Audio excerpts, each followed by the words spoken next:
Oh, hello everyone. I'm Noni, one of the GPs in this North London surgery. As you can see, we're getting ready to start seeing patients and telephone and triage patients with the coronavirus.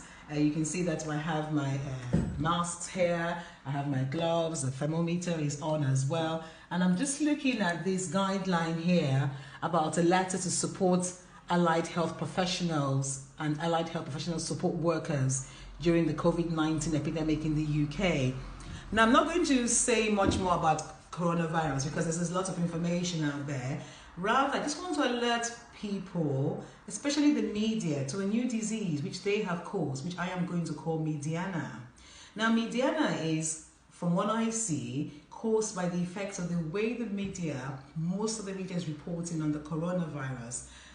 I just like to ask the media to be cautious in exaggerating the effect of this disease. We know that there is a death rate of 2 to 3%, and most people that get the illness, 4 out of 5, which is 80%, will recover. And so they need to emphasize that fact and stop scaring people.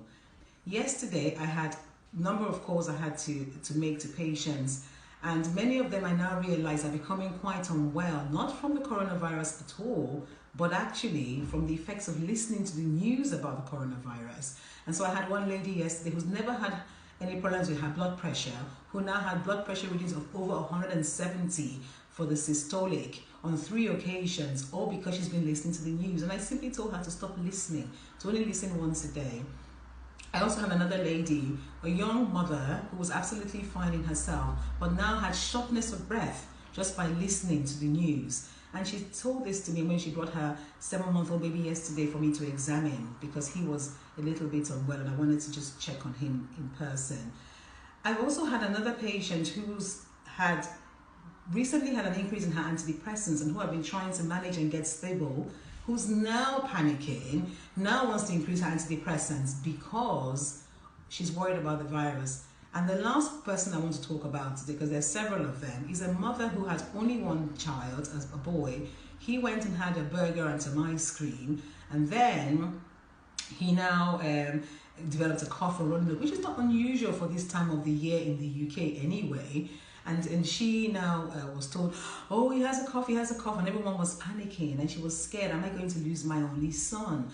And I think with all this, these patients are patients who I know quite well. There's been nothing wrong with them in the past per se. I mean, they're not even in the high risk category, but they become more unwell just by listening to the news. And so I just want to urge caution to all our media providers to just give us the facts and remember to tell people that actually many of them will do well, and the children seem almost invincible, as one colleague said, from this illness.